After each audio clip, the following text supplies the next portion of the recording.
9e Assemblée générale de l'AFCAC, qui se tient du 27 au 28 septembre 2022, est placée sous le thème « Bâtir une vision commune pour la foresterie urbaine ».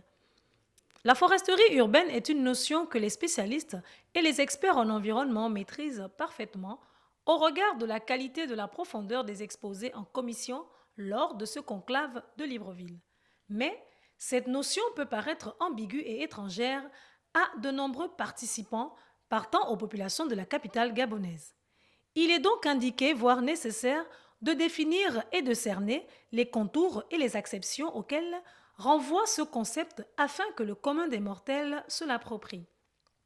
Face à cette exigence, des réponses méritent d'être apportées afin de comprendre et de savoir qu'est-ce qu'une foresterie urbaine, une forêt urbaine et périurbaine. La notion de forêt urbaine est née au XXe siècle. Elle désigne une forêt ou des boisements poussant dans une artère urbaine. On parlera plutôt de forêt périurbaine quand elle cerne la ville ou sa banlieue. Quant à la notion de foresterie urbaine, elle se définit comme étant la planification, la plantation, la protection, l'entretien et le soin durable des sols des forêts et des ressources connexes dans les villes et les collectivités ainsi qu'en périphérie. Pour être édifié, Baudelaire Blaise Kemadjou, directeur du Centre technique des forêts communales au Cameroun, donne quelques esquisses définitionnelles de la foresterie urbaine. La foresterie urbaine, c'est la politique qui permet de gérer un réseau des infrastructures vertes dans une ville. Parce que dans une ville, il y a trois formes d'infrastructures. Il y a les infrastructures grises, qui sont tout ce qui est béton, route, voirie. Il y a des infrastructures bleues, tout ce qui est mer, plage, cours d'eau. Et des infrastructures vertes, tout ce qui est jardin, parc, forêt urbain et puis forêt périurbain.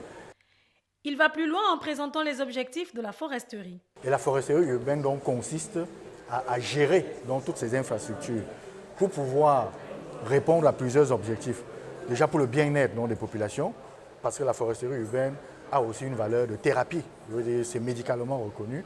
La foresterie urbaine permet de créer un cadre de vie important, améliorer le cadre de vie des populations.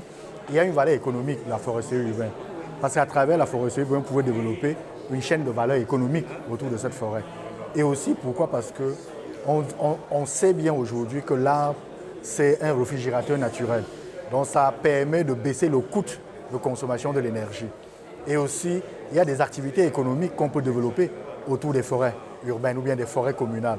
Je vous ai fait par exemple l'exemple, je vais dire du Cameroun, où les forêts communales représentent près de 80% des ressources budgétaires des communes. Il y a le côté climatique, parce que les forêts urbaines permettent de capter, c'est le puits de carbone par excellence, pour pouvoir lutter contre le changement climatique. Les forêts urbaines permettent de stabiliser les sols, de lutter contre les érosions, mais également ça permet aussi de fertiliser.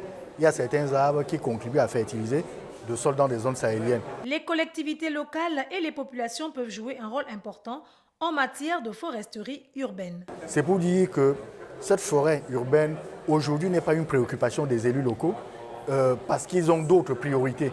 Mais il est important que ces élus puissent percevoir qu'il y a derrière la foresterie urbaine un enjeu économique et un enjeu financier important parce que les collectivités locales peuvent faire leur bilan carbone des plantations qu'ils ont mises en place et ces plantations qui captent le dioxyde de carbone peut être valorisé sur le marché, notamment de carbone, et rapporté financièrement à la commune. Et aussi, avec tous les avantages que je vous ai dit, il est donc important que les collectivités locales puissent avoir une démarche participative, déjà sectorielle au niveau de leurs services, qui englobe tous les services au niveau de la collectivité locale, mais aussi qui implique les communautés, les populations. Parce que les populations ont un rôle à jouer dans la forêt. Un maire qui met en place une forêt, les délinquants peuvent croire que c'est le lieu où ils doivent venir se cacher pour pouvoir voler et agresser. La rencontre de Libreville relève non seulement les enjeux, les défis, mais également des attentes. La rencontre de Libreville, elle est capitale. Pourquoi? Parce que déjà Libreville aujourd'hui en Afrique, c'est une référence en termes de politique donc pour la préservation de l'environnement. Et aussi, c'est aussi pouvoir réunir les maires d'Afrique centrale et les sensibiliser sur ces enjeux de foresterie urbaine qui sont importants, qui sont créateurs d'emplois, qui sont créateurs de revenus, mais également qui sont des outils d'aménagement et de planification urbaine. Les assises de Libreville auront permis aux municipalités de l'Afrique centrale de mesurer combien il est important de sauvegarder l'écologie, la biodiversité et les écosystèmes urbains.